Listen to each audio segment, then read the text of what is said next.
नमस्कार. आज आपण बनवत आहे झणझणीत तिखट आणि आंबट अशा चवीची कैरीची चटणी.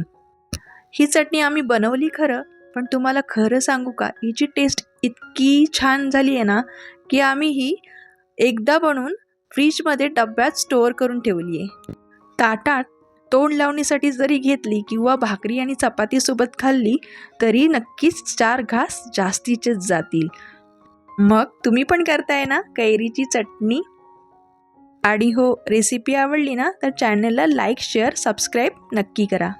कैरीची आंबट तिखट अशा चवीची चटणी बनवण्यासाठी आपण काही साहित्य घेतलेलं आहे. इथे आपण घेतलेली आहे एक कैरी, तोतापुरी कैरी घेतलेली आहे, कमी आंबट असते. त्यासोबत मूठभर शेंगदाणे घेतलेले आहेत आणि घेतलेल्या आहेत 5-6 लसणाच्या पाकळ्या चोलून घ्यायच्या आहेत. 1 चमचा तिखट घ्यायचा आहे, अर्धा चमचा मीठ घेतलेला आहे आणि 1 चमचा साखर घेतलेली आहे. इथे तिखटाऐवजी तुम्ही लाल मिरचीचा वापर केला तरी चालेल.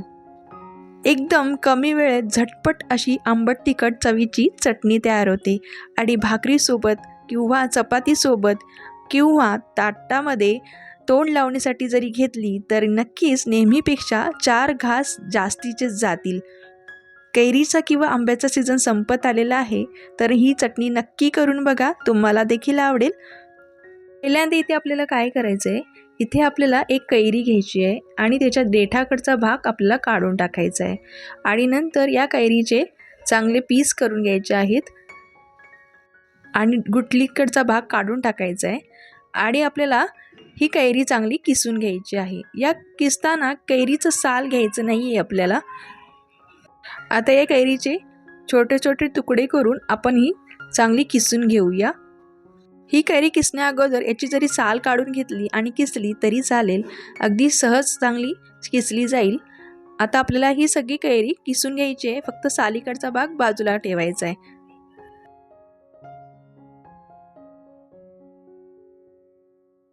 ही बघा, आपण ही सगळी कैरी चांगली किसून घेतलेली आहे. कैरी किसून घेतली म्हणजे मिक्सरला फिरवताना जास्त आपल्याला वाटून घ्यायची गरज पडत नाही, ती सहज ती छानपैकी बारीक होते. आता आपल्याला इथे काय करायचं आहे, इथे आपल्याला एक मिक्सरचा जार घ्यायचा आहे.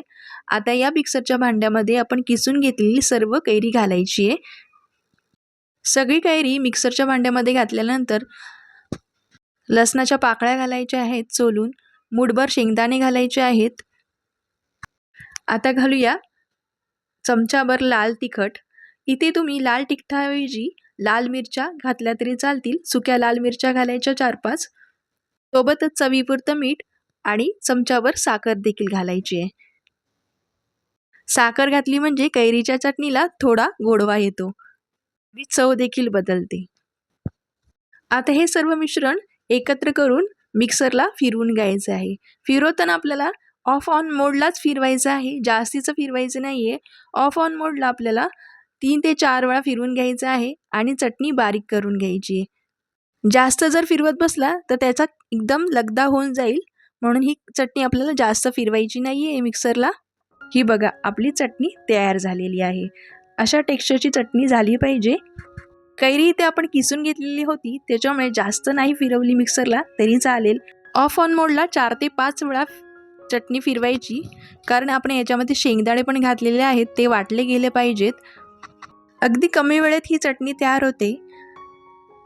ताटात तोंड लावणीसाठी घेतली किंवा भाकरी आणि चपातीसोबत जरी खाल्ली तरी नेहमीपेक्षा 4 घास जास्तीचेच जातात. चटणी इतकी चवीला अप्रतिम झालेली आहे. एकदा बनवली ना तर तुम्ही नक्कीच डब्बाभर चटणी बनवून फ्रीजमध्ये स्टोअर करून ठेवाल. अशी ही कैरीची चटणीची रेसिपी तुम्हाला कशी वाटली हे मला कमेंट करून नक्की सांगा आणि आपल्या चॅनलला सबस्क्राईब करायला विसरू नका.